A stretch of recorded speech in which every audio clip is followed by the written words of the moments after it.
సైడ్కి వచ్చి పడతారు.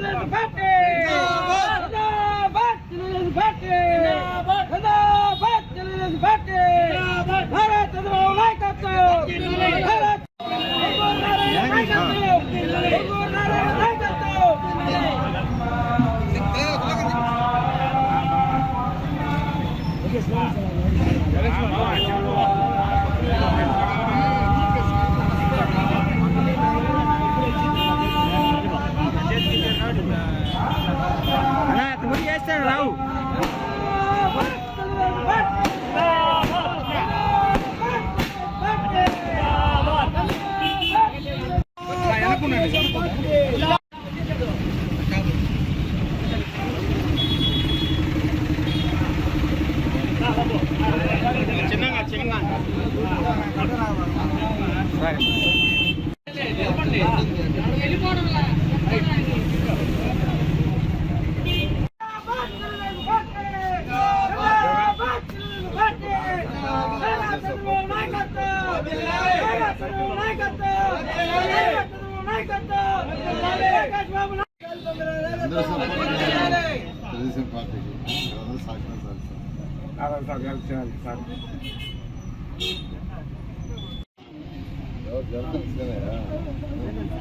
సుధీర్గా వెనకబెట్టు వెనకబెట్టు.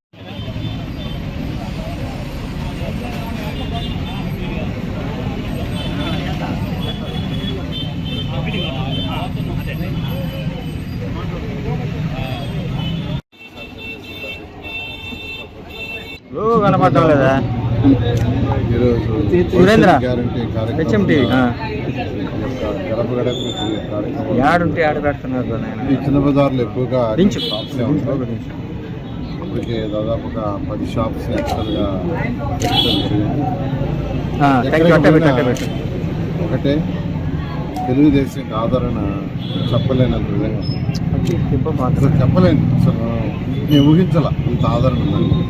వాళ్ళు ఒకటే కోరుకుంటున్నారు, ప్రశాంతమైన నెల్లూరు కావాలి, ప్రశాంతమైన నెల్లూరు కావాలి, అరాచకాలు సృష్టించే నెల్లూరు వద్దు, రౌడీజం ఉండే నెల్లూరు వద్దు, ప్రశాంతమైన నెల్లూరు కావాలి. మేము వ్యాపారాలు సాఫీగా చేసుకోవాలి, మేము వ్యాపారాలు చేసుకునే దానికి ఎవరు ఆటంకం కలిగించకూడదు. ఎందుకంటే ఏ వ్యాపారస్తుడైనా ఏ ఇండస్ట్రీ ఉన్నదైనా ఎవరైనా కోరుకునేది ప్రశాంతమైన ఏరియా. ఇంకోటి చెప్తున్నాను, ప్రపంచంలో ఏ దేశమైనా తీసుకొని డెవలప్డ్ కంట్రీస్లో లా అండ్ ఆర్డర్ చాలా స్ట్రిక్ట్గా ఉంటుంది, చాలా. అందువల్ల ఆ కంట్రీస్కి ఇండస్ట్రీస్ ఎన్నో వచ్చినాయి. ఆ ఇండస్ట్రీస్ రావడం వల్ల అక్కడ ఉండే యువత ఉద్యోగాలు వచ్చినాయి. వాళ్ళకి రావటమే కాదు, ఇప్పుడు అమెరికాకి లక్షల మంది ఇండియన్స్ ఉన్నారు. ఎందుకుంటారంటే అక్కడ వాళ్ళు ఇండస్ట్రీస్ డెవలప్ చేశారు, ఐటీ ఇండస్ట్రీస్ డెవలప్ చేశారు, డిఫరెంట్ ఫ్యాక్టరీస్ వచ్చినాయి, అక్కడ ఉద్యోగాలు అవసరం వచ్చింది. మన కంట్రీ నుంచి పోయారు. మన తెలుగు వాళ్ళే లక్షల మందిలో ఉన్నారు.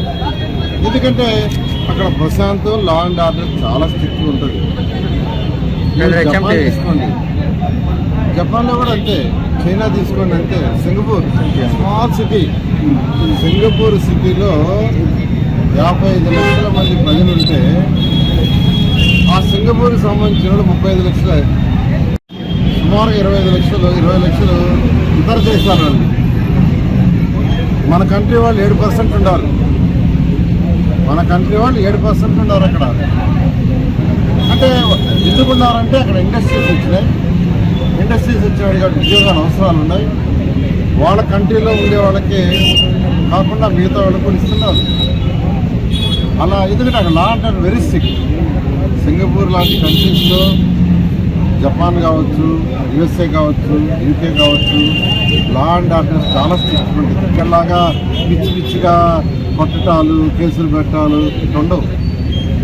కాబట్టి ఈరోజు నెల్లూరు ప్రజలు ఏం కోరుకుంటున్నారంటే ఎక్కడ పెట్టినా సార్ ప్రశాంతమైన నెల్లూరుని క్రియేట్ చేయండి.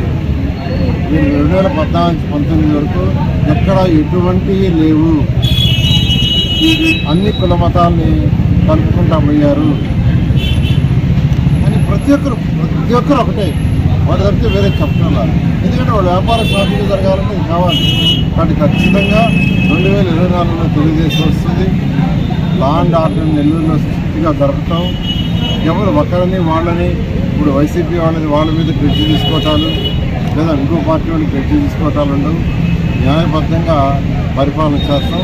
సుపరిపాలన ప్రజలకు ఇవ్వడం జరుగుతుంది.